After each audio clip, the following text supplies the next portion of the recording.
When I seen $1 million in my account, that's when I was like, oh my gosh, this is real. Like, nobody in my family ever made this kind of money. Like, and then in 2017, that's when I got into. Talking about Cassandra, we talking about the CEO of Brinks. We have the one and only Cassandra Wilcox.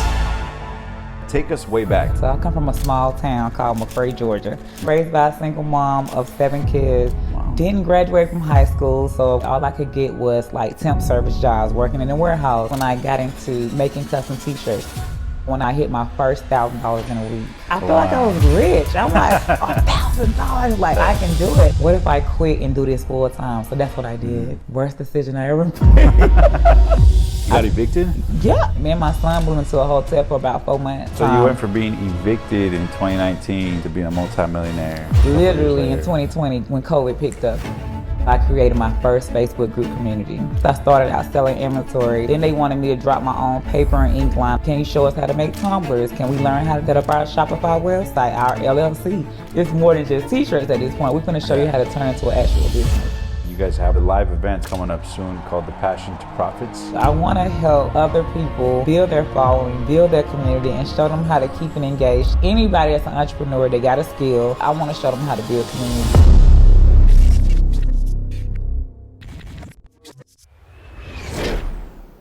Hey guys, welcome to this episode of the Passionate Few podcast. Today we have a very special episode to talk all about creating financial freedom through building a community with none other than the Passion to Profits goddess herself. Yes. Thanks so much for being on the show today, Cassandra. Thank you for having me. Absolutely. It's an honor to have you here on the show. And before we get into your amazing success in business, you know, you've been able to build a multi-million-dollar business. But before we get into that, take us way back. Where did the Cassandra who we see today grow up? What was her childhood like? And then how did this journey into entrepreneurship begin? Oh man, so I come from a small town called McRae, Georgia, where you can literally pass through in 3 minutes. So very small, raised by a single mom of 7 kids. Wow. Didn't graduate from high school, so of course, when I dropped out in the 12th grade, all I could get was like temp service jobs, working in a warehouse, picking, packing, sweeping, whatever they need done in the warehouse. And then in 2017, that's when I got into making custom t-shirts. Never heard of crafting, never knew it was a craft world out there. But at the time, my kids had a basketball game that they had to go to. And the coach, he wanted them to order these hoodies that we can wear to their away games. I could not afford the hoodies, so my brother reached out to a crafter. She made the hoodies. We went to the basketball game, and the coach was like, look, we want those custom hoodies. We don't even want the ones we wearing. Yeah. So I went back to her like, hey, can you show me how to make these hoodies? Because they want a large order. And she was like, no, you got to go to YouTube. And that's when my journey started, that no. Wow. And how old were you at the time?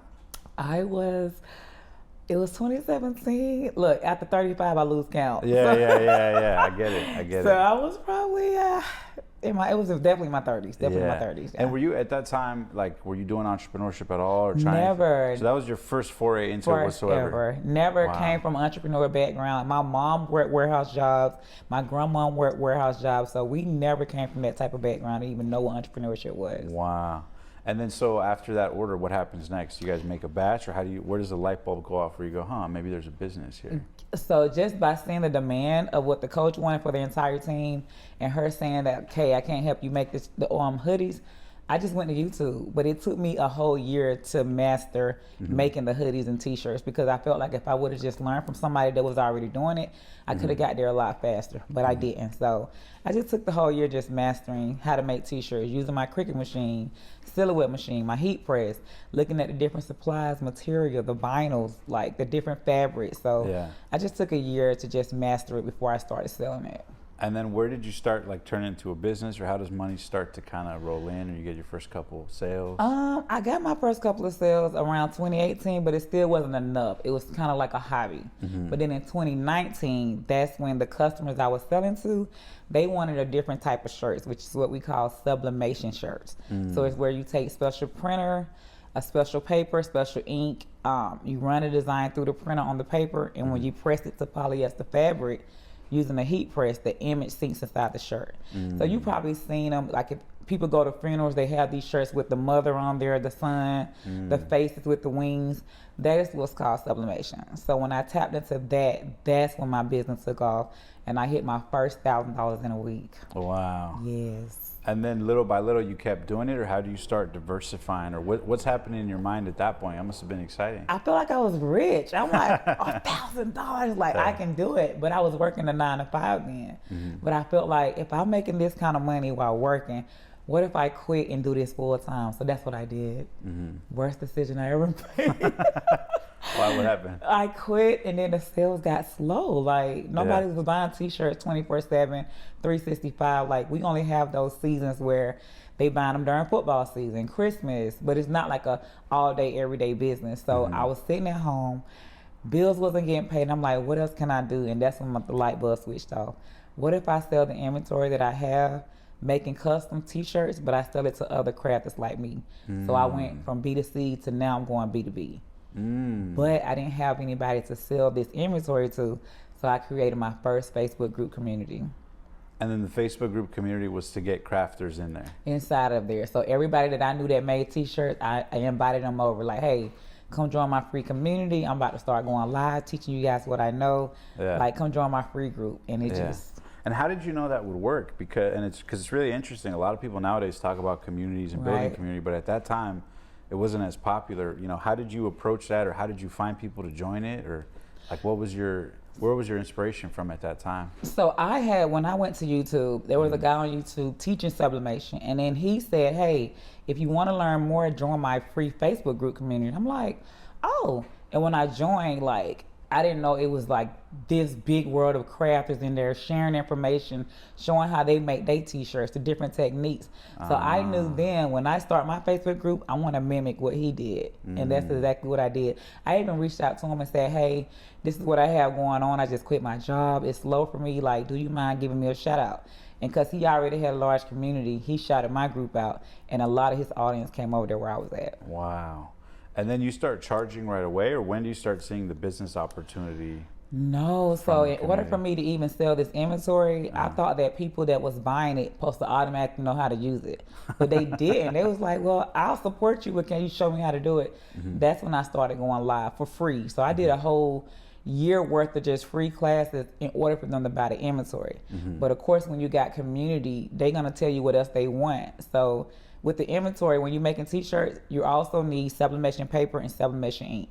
And every time I went live, they would say, well, where do I get the paper and ink from? And I would say, go to Amazon. Today was like, well, can you come up with your own paper and ink? And I branded my own paper and ink. And from the community, within an hour, we did a $100,000 lunch. Wow. So that was your first 6-figure launch off the bat? No, that wasn't. My first 5 figures that I created in the community was in May 2020 when COVID happened.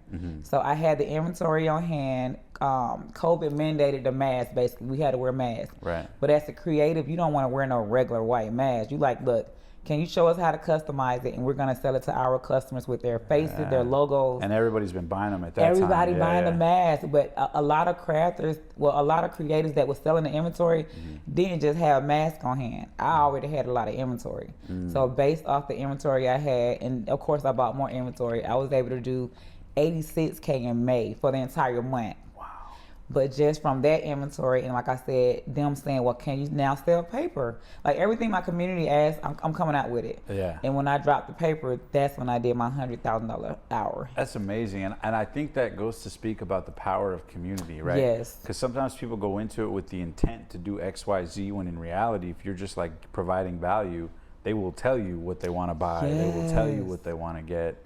So like for you, was that your first time making 6 figures in business? Like was that the first? Ever in life. Like I don't, nobody in my family ever made this kind of money. Like I remind you, like my mom is a single parent of 7 kids. She had to work 3 jobs just to provide. So we've never seen hundreds and let alone thousands of dollars. So when I seen that, I was like, oh my gosh, should I ball out? Or, or should I reinvest it? Because, you know, just the quick as I got it, I can lose it if I don't do nothing with it. So. Do you remember the first direct deposit or check or amount of money you made where you were like, holy shit, life's different for that first time? I would say yes. What was that moment, and what was the shift that happened for you? When I seen $1 million in my account, that's when I was like, oh my gosh, this is real. Like, what am I gonna do next? How am I gonna keep showing up?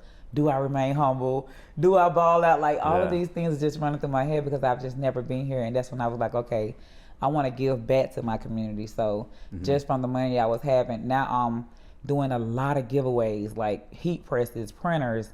We giving away large format machines just to help the community. And by me helping them, they continue to spend. It's like, Yeah. wait, the money's still coming. Like you said, as long as you continue to give value to your community, they're gonna keep, the sales are gonna come. Yeah. But just showing up and supporting them, they're gonna support you in return. Yeah, and that's cool because I seen in your community, we're doing research on you, Crafting with Cassandra on Instagram. Yes. You got hundreds of thousands of followers on there, and you're like nonstop giving value. You got the fun info videos. So you guys do a great job of curating community. But I'm curious, what advice do you have for people nowadays who are starting community? Because a lot of people might see what you're doing and go, dang, I want to do that for my own niche, but where do I start or where do I go? Like, what advice would you give people who are trying to figure out like step 1, step 2 to create their own community or monetize it? I would first say just creating organic content and leading with value. So whether you can get something away for free, some type of lead magnet. So if you're in, like for my situation, I'm in crafting, I might give away a free how-to guide or a free sublimation ebook or a Cricut ebook just so they can see that I know what I'm talking about. So if I just set myself as that authority figure in my industry, let me give you something away for free, they're gonna wonder what that paid information is like. But instead of just charging off the bat, it's like, hey, grab my free ebook. Once they click that link, now come join my free community to get the free classes. And then once I'm getting people in organically, I will really start running paid advertisement to the community from a lookalike audience that joined. So that's exactly what I did. Once I did everything organically, everybody that was shopping on my website, I'm now hiring an ads team saying, hey, run ads to audiences that look just like the people that shop with me to grow my free community. So you recommend starting with the free community first? Definitely. Okay, cool. And then the reason for that is so that you can build value, learn from them, less pressure on you to like assume what they want, like assume they know what they want. So you give out value, they tell you what you want, and then you let it snowball from there. Yes. Okay. And then in terms of community, how did you go from free community to paid community? Because I know that's what you become world famous for, right? Yeah. Everyone's trying to figure out how are you able to get thousands of people, you know, because one thing to get clients, hundreds of clients or thousands of clients or customers, but you're able to get thousands of them consistently, right, with recurring revenue. So can you talk a little bit about how you went from, you know, free community to your first paid community member and what you've learned about how important that is? Just listening to the community again with what they wanted. So at first I started out selling inventory to them. Then they wanted me to drop my own paper and ink line. I did that. Then they said, okay, well, do you offer hands-on classes? I created my own hands-on school in Atlanta, Georgia. Yeah. And now they're saying, well, thank you for showing us how to make t-shirt and masks, but can you show us how to make tumblers? Can we learn how to design? Can we learn how to set up our Shopify website, our LLC? So everything they was asking for, I'm like, wait, I don't know how to do it all. So how about I reach from my community and bring my own coaches up under me to teach? And once I started building my coach team, now I'm starting to pay programs saying we're going to teach you how to craft. We're going to show you how to set up your business, get your LLC. We're going to show you how to create content and market it. Now we're going to charge you for it because it's more than just t-shirts at this point. We're going to show you how to turn into an actual business. And you guys have like different tiers, right? I know you were mentioning before. So what are the different tiers you guys offer, and then how many clients or customers, give or take, do you have, just so the audience can get a scale of how big your business is? So right now, we have our first tier is called Crafters Mastermind 2.0. That's where we just showing everything crafts. We got over 1,000 crafts over there. You can come over there and learn. That program is $179 a month, and we have a total of 1,800 people in there. Wow. And then our next tier is showing them how to take that craft, turn it into a digital product business. That's at $199 a month, and we have 1,300 students in there. Wow. And then our third program is both of those programs combined for people that want to learn both. We have over 500 students in there, and that's at $349 a month. Wow. And you have those recurring? Every month. Wow. Yeah. Now, what about in terms of people say, like, how do you keep people coming back? Because for, you know, people who don't know internet marketing, the concept of churn is like drop-off rate. Yeah. So what advice do you have to, like, not only build a community, like, one time to get people in the door, but to keep them coming back and getting value, paying month after month after month? Like, what have you learned in your experience with that? Definitely just having fresh ideas. Like, the world is forever changing, so anything that's new out there, we bring it into our community. We teaching them something different. If today they want to learn a t-shirt, but tomorrow they want to learn how to create a a custom banner. Like we just always giving new classes. We going live every single week doing Q&A. So whatever questions they have in their business, we're going to show up every week to answer those. But the main thing I would say they stay in is because we created a community inside a community. So we do what we call accountability groups, where when people join, they're like, oh, I drop off because I need to be held accountable, or I give up fast because I don't have an accountability partner. So we created 18 state accountability groups that once they get in that group, so we have a Georgia group, a Florida group, we have a California group. Oh, wow. So it's literally by region. It's yes. So if you're in California, you're like, how can I meet up with other crafters? We created an accountability group where you can go in there, introduce yourself, and we make it a requirement that every 3 months they do their own personal meet and greet. So it's just getting them in front of each other, letting them see like, hey, it's people where I'm from that's like me, that's doing the same thing. And it makes them stay, because if they make friends with somebody in California, but you have to lead a community, it's like, wait, I'm leaving my friends. So they encourage each other, like, girl, make your payment this month so we can, like, they like, did you pay this month? Okay, how can I help you pay? And I be in the groups, like, they really trying to keep each other inside of the community. So just literally creating a community inside the community for That's them. beautiful. Now, how about for you on a personal level? How has your life changed, maybe internally? Because I know you said in 2017 you were not of the financial means you're of now. Yeah. How did it change for you psychologically? Because I'm sure, like you said, you got your first million. You know, we've had a lot of people on the show that said sometimes they lose their mind a little bit when they make their first million. So what's that been like on a personal level for you to have? Oh, it's been amazing. Like I said, I'm just always giving back. I don't care if it's to my family, to my friends, but my main success story came from when I retired my mom. Wow. In 2020, she hasn't been back to work since. Of course, she works for me, but just working on somebody else 9 to 5, because she used to work 3 jobs literally. She doesn't have to do that anymore. So that was my first big thing I wanted to do. And then out of what did your mom say when she saw that you had the $1 million? She's happy. I bought her first car. She got a house. She doesn't pay no bill. Like, she's loving it. Yeah. She gets to spend time with her grandkids. Like, it's the best life ever. And I don't think she ever thought she'll live to see that day, because like I said, her mom came from the same thing she came from. Then I even followed my mom's footsteps in working warehouse jobs until I got to this point. So it's just like, I really feel like she loves it. Was there a part of you at the time where you were working the warehouse job before it opened up where you were kind of like hoping for this or aiming for this or praying for it? Or did it kind of fall into your lap, would you say? I would say it just fell into my lap, because I was comfortable working warehouse jobs. I mean, everybody I known do it. My mom, my aunts. So we all came from That was normal. It was normal for me, so I was comfortable. So when this fell into my lap, it's like, wait, is this really a thing? Like, is crafters really, spending this kind of money to learn another craft? So Wow. What about splurges or purchases, like your first couple that you feel comfortable sharing, where you wowed it out a little bit? I did walk into a Mercedes dealership recently and pay cash for my G-Wagon. Wow. So, bought that cash. I'm recently about to buy a house, a $1.5 million house. Wow. Like those are my 2 biggest accomplishments that I now have access. What is it called? Assets. That's what my main thing over was. liabilities. Yes. I didn't want to just you got the G-Wagon for the write-off, right? Right. I knew it. You understand. The 6,000 pounds. Yeah. That's cool. Hey guys, we'll get right back to this video in a sec. But first, I have a quick question for you. Given that the e-commerce industry is growing by the trillions year over year, have you ever dreamed of running your own e-commerce business like many of the guests we've interviewed on the show? But maybe you felt overwhelmed about where to begin? Lucky for you, today's sponsor, Zendrop, solves this exact problem. You see, with Zendrop, you simply select high-quality products, add them to your store, and they handle shipping and fulfillment while you make the profit. No more guessing games on product sourcing or dealing with inventory hassles. Zendrop's platform is designed with you in mind, making it incredibly simple to launch and scale your dropshipping business in a one-stop shop. Plus, they're offering an exclusive deal. Sign up today through our link below, and their team will personally craft your very own store to kickstart your e-commerce journey. They even have weekly coaching calls to answer all of your questions and help you get up and running in no time. It's truly more than just a platform. It's your e-commerce partner waiting to join you on the path to success. So why wait? It only takes 5 minutes or less to sign up. Simply hit pause, head over to zendrop.com/passion, and let's turn your passion for e-commerce into a thriving online business today.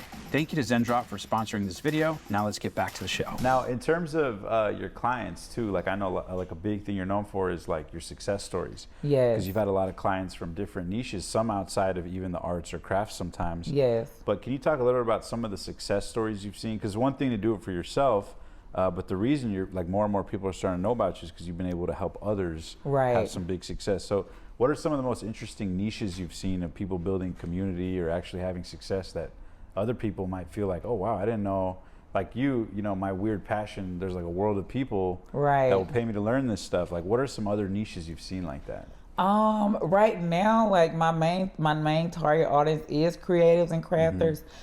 People that I've coached, I've seen them do 30,000 a day. Another one of my clients did 50K in 6 months.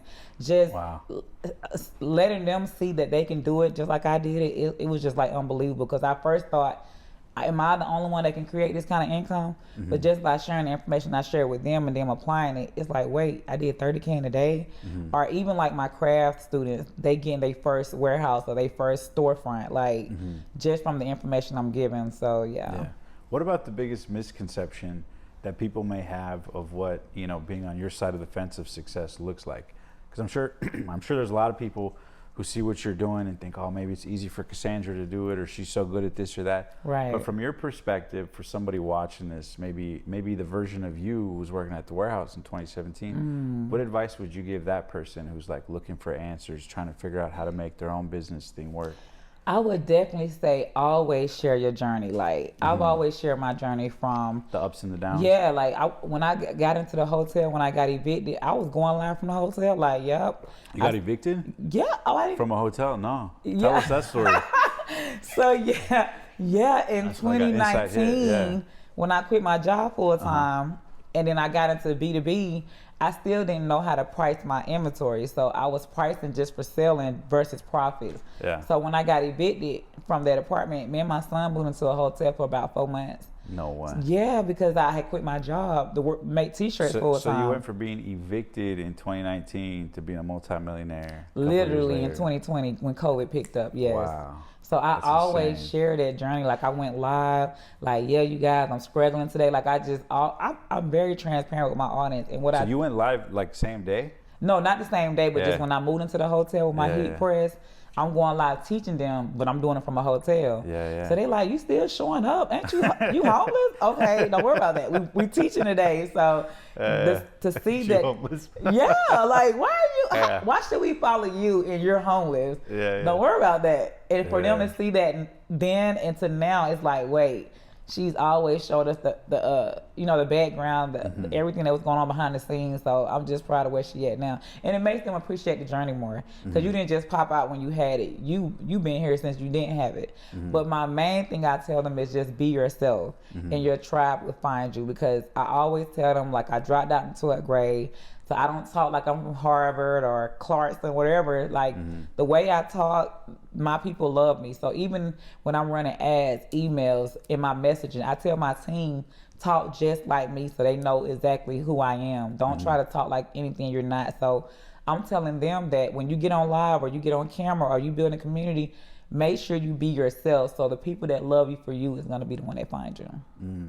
What about in terms of like setting goals? Say people want to build a community. What are the right things to focus on versus the wrong things to focus on, right? Because some people could focus on niching their community or monetizing too soon or guessing what they want or polling the audience or like all these different things. Based on your success, what advice would you give people on what are the steps 1, 2, 3 on what to focus on when building your own profitable community? I would definitely say content, organic content, because people just come in like, well, I'm going to run ads, I'm going to run emails, but emails and ads only puts fire on what you're doing organically. So if you're not showing up organically, creating content, being yourself, like that's not gonna work. And then I would say leading with value first, because if you're not leading with value and you're only going live to make a sale, they're gonna see that. Yeah. Versus if you lead in value and like, yo, I'm gonna do this for free, and then they pay you on the back end, like it always works. And then I would say, not gatekeeping, showing people how to do exactly what you do. Like, I know it sounds like, wait, how I'm gonna make money? I don't know, but it always works out. So I just tell them, don't be afraid to share information. The people that support you is definitely gonna find you. So you would be like transparent about like your profits, your margins, or like how to structure business and stuff. Like what's the level of vulnerability you'd give your audience? Not too. Sure. Because like a lot of my crafters are creatives. They don't come from a background where they know about so Yeah. I don't like to put out there like, oh, you know, this is what I'm making, this is what I'm doing. I try to like be on their level to like, this is where I started. Right. And if you stay consistent and follow the blueprint, you can get here too. So I don't normally go into like the finance portion with them. Yeah.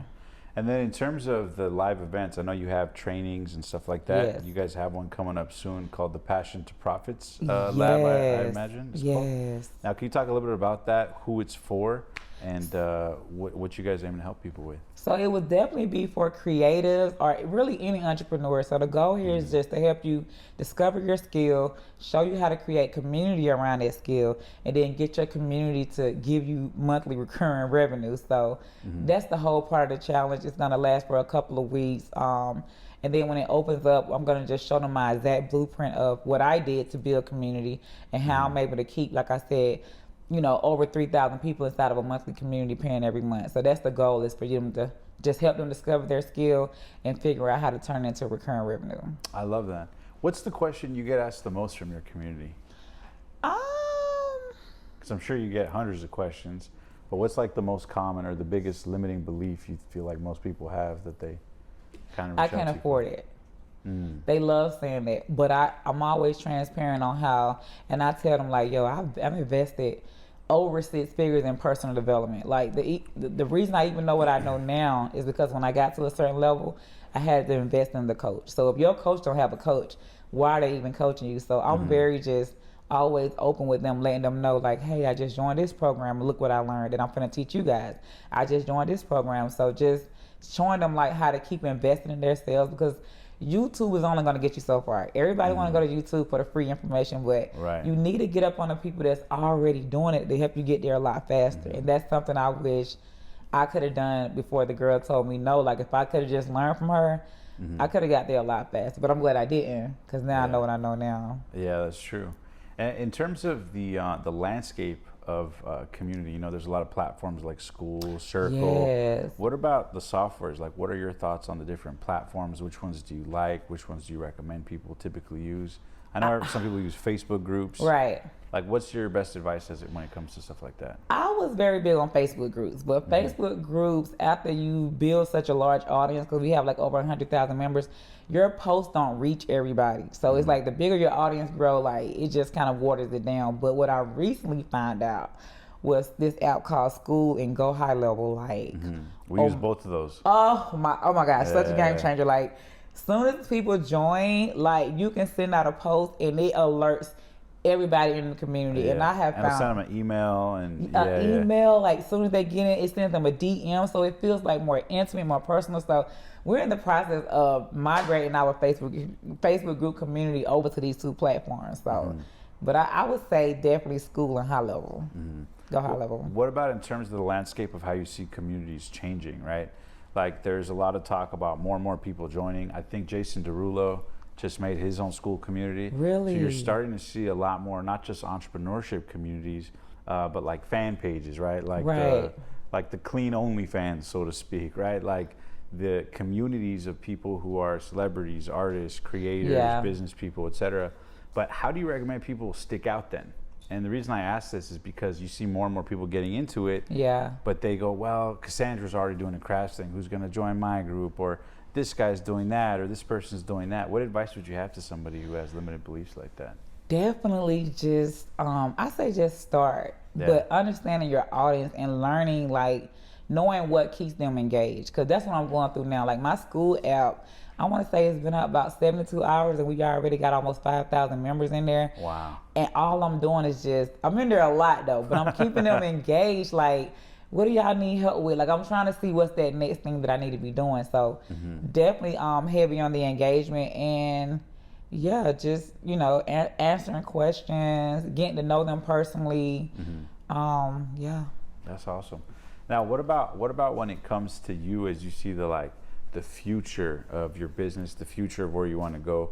Do you see yourself helping people outside of crafting and helping people with communities at large in general across niches? Definitely. Like my gosh. What's the vision for Crafting with Cassandra over the next couple of years? That's exactly what I do. I want to help other people build their following, build their community, and show them how to keep it engaged, show them how to keep people in the community, like you was talking about the churn rate, to where they're not dropping out. But I've noticed the more that I talk on these podcasts, it be the podcasters like, yo, get my number, let's talk after it, because I want to build a community. And I'm like, wait, you're not a crafter. Yeah. But just from the information I'm sharing, they like, I can use basically your blueprint for anything. So now my goal is to not just limit myself to only teaching creators and crafters. Like anybody that's an entrepreneur, they got a skill, whatever it is, I want to show them how to build communities and keep the community happy.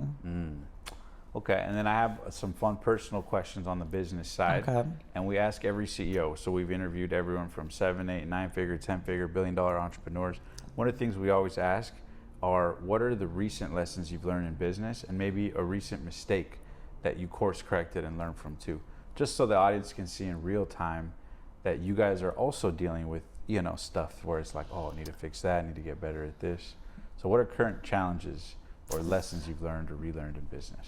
Delegation and just hiring teams, because as an entrepreneur, you want to do everything yourself. Like you feel like it's not going to be done right unless you do it. So just hiring teams and then trusting that they're going to do the job and not micromanaging them, but also setting those expectations up front, because people you hire, they'll get comfortable after a while. So it's like, look, I'm holding you accountable. This is what I need from you. And even now, like I'm doing like weekly team meetings. Normally when I hire, you might not hear from me for a month or two unless you need some help. But now it's just like having those weekly meetings to make sure we're on top of things, and you know, you're doing what I need you to do, and whatever I can do for you, you let me know. So definitely teams. Staying on track too with the team meeting. Yes. What about in terms of like your first hire?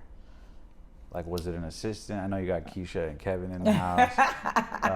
Shout out to them. But what was your first hire, and what do you recommend people who start to get momentum start hiring first? My first hire was a business manager.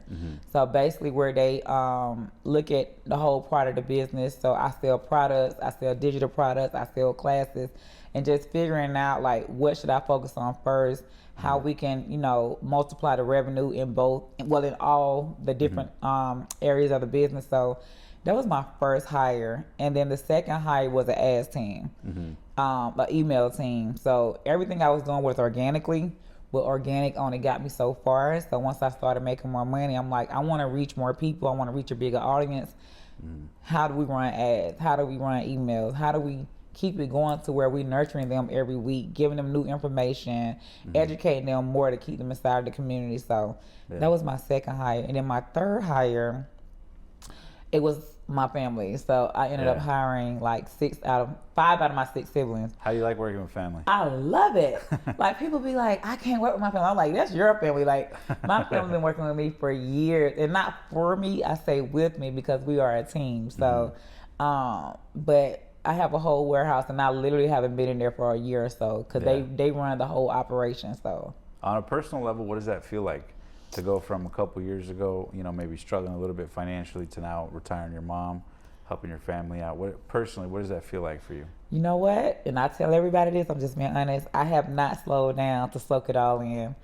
Like I'm just going. Because I really feel like if I slow down and I like get comfortable, I can lose it all. Like I'm back to where I started. So I'm not at that point where I'm just like, let me take a break and just look at how far I've come. And I need to, but I haven't. So I will definitely let you know when I get to that point, because I really, to be honest, I just haven't gotten there yet. Like I haven't really just sat down like, wait, look how far I've came. So it's just like, let me just keep going so I don't lose it all, because that's what I'm scared to do. Because we didn't come from that. None of my family members came from that. So it's like, I want to be not just the first generational person to do it, but show my other family like y'all can do it too. Hey guys, quick question. Have you been enjoying this video, but you're thinking to yourself, man, I love this content, but I want to learn how to grow my brand or my business? Well, if your answer is yes, you're not alone. In fact, millions of entrepreneurs deal with this exact same issue.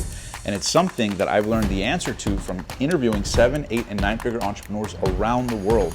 And this philosophy that solves all that is a concept called who, not how. Now, the who, not how philosophy states that anytime you're stuck on the hows to get to the next level in your life, your brand, or your business, that there's always a who to help you get there. And it's for this exact reason that I'm super excited to announce that I've officially launched our brand new Passionate Few community to help you do exactly that. And yes, it's 100% free. Join me and the thousands of other entrepreneurs that can help you make your life, your business, and your dreams a reality. With no further ado, let's get back to the video. What's the biggest misconception about success at this level that you thought it would take to be here versus what it actually took to be here? I thought you had to be like this big time influencer with a lot of followers. I mean, I got that now. Yeah. But I'm just saying, like in the beginning, I thought you had to like pay your way through to get to this point. But no, like just building community and being transparent and letting them into your world, sharing your journey, and just seeing the amount of people that's not just following you, but they like real life fans of you. Like, yeah, oh my, they like, oh my gosh, like just from you being you. And I just thought like, what if people think I'm country? Because I'm from the country. Or what if they be like, oh, she's a little, you know, but people love that. Like, you would be surprised. Like, y'all really love that about me. The very thing that I don't like about myself, other people love that. And that's what just made me like, let me be myself. Let me be comfortable in my own skin. Let me not try to be something I'm not. And when I see that, it's like, it's amazing because so many people come into this industry trying to be something they're not. But to know you can be your authentic self and there's somebody out there that loves it, oh man, that's amazing. Yeah. What's the biggest mistake you think most people make in this space when they're starting their business or growing? Trying to do everything like the shiny object syndrome. So it's like, I started this, but it's not making me any money. I'm gonna go over here. I started that, but that's not doing enough too fast. I'm gonna go over here. Versus like sticking to that one thing until it works. Like, don't keep bouncing around. Like, literally hone in on it, figure it out, and make it work for you. But yeah, they bounce around. Did you do that originally as well? I did. Yeah. Like when I wasn't selling t-shirts, I could have easily been like, oh, I'm gonna go real estate. I'm gonna do podcasting. I'm like, no. Yeah. And because I stayed doing the t-shirts, making the t-shirts, creating a community around t-shirts, now look. And everybody be like, oh, you got a t-shirt business? A multi-million-dollar t-shirt business. Like, it's not just t-shirts. Like, it's a craft movement. Like, and I just never knew that it was crafters out there. I never even heard the word craft before this. So just to know, like, it's the whole movement now. Like, it's amazing. That's amazing. And you did it turning your passion into profit. I did. So it's because it's one thing that, you know, to make money, but, you know, me and my team always talk about it is like, there's a lot of different ways to make $1 million or $10 million, whatever. They're all totally different, emotionally, energetically, ethically, right?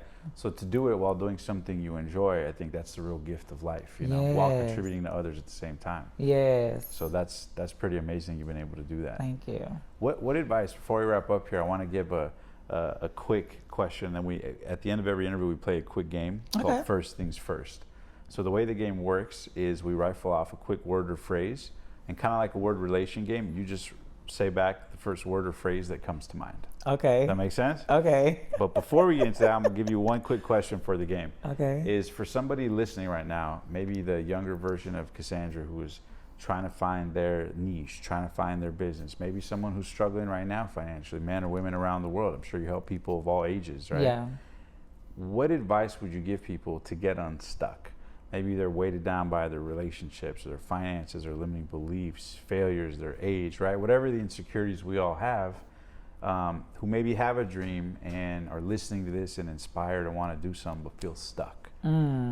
Big question. I would definitely say, which camera?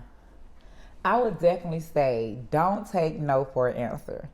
Turn that no into a yes until that door opens. And if it don't open, it's not your door. Keep trying. Then I will also say, you have to network to get work. I used to be an introvert, like, oh my gosh, I'm not gonna go out there and collaborate. I'm not about to mingle with anybody.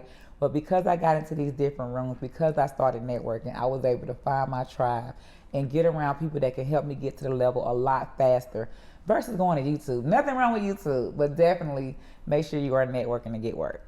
I like that. You got to network to get work. Yes. So it's funny because I'm actually super introverted myself naturally. No. Which nobody believes. Yeah, I know. No. I get that reaction all the time. I'm meeting all these people, but it's funny because it's like when I'm inspired or interested, the extrovert comes out. Really? But my nature is very introverted. So I'm curious for you, how did you like challenge that, or how you just like push through because you know on the other side of it is more opportunity than staying home and eating Cheetos, or like, because that's it for me. That's it for me. So I'm curious for you, like what's your nature versus what you override to create opportunity in business? That's definitely what it was. But when I started, networking, when I built my community, my reason for being introverted is, like I said before, is my insecurities. I felt like other people would see it and point it out as well, or judge it, right? But when I got in front of my community, like when I first started going live before I got my veneers, I had like a chipped tooth, a missing tooth on the side, and I would still go live smiling wide as ever.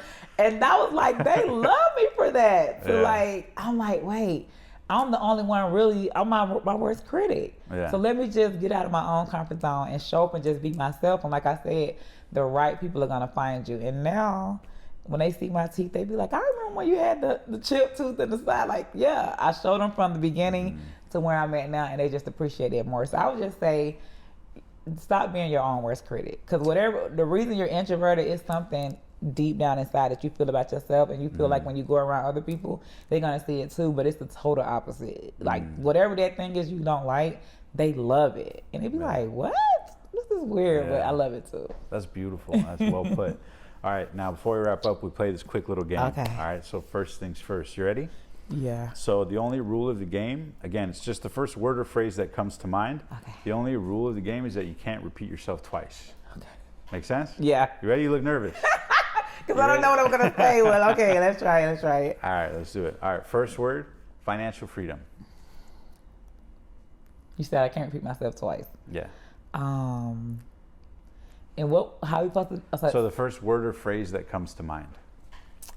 From financial freedom, family. Family. Yes. What about your insecurities? What word come to mind? Yeah, word or phrase. Going back to homelessness. The best business advice you've been given. Be yourself, and the right tribe will find you. The worst business advice you've ever been given. Get out of your own way and stop being your worst critic. Your first $1 million in the bank. G-Wagon. Parentheses tax write-off. Right. I got to get rid of this money. So yeah. G-Wagon. The biggest limiting belief you had to overcome to be where you're at today.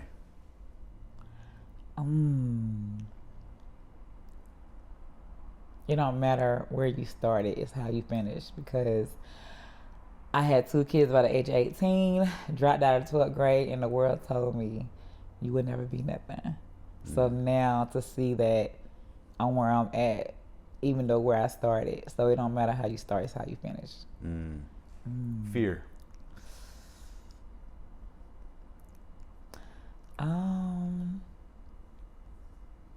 Fear. Oh, this is a good one. Losing it all again. Your mom and your childhood. Never seeing her work hard again. Ever. What retiring her felt like. Oh gosh, I don't want to cry. That's Oh right. my God. Felt like I was breaking barriers, not just for me, but for her mom, her mom, because they always just worked in the field, worked multiple jobs. So just seeing her alive to be able to experience that and witness that, like, definitely amazing. Community building.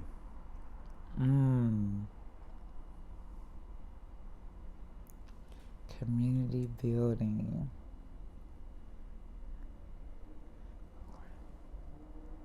Financial freedom. Definitely. Just giving them value and just watching them give you support back in anything you do. Passion.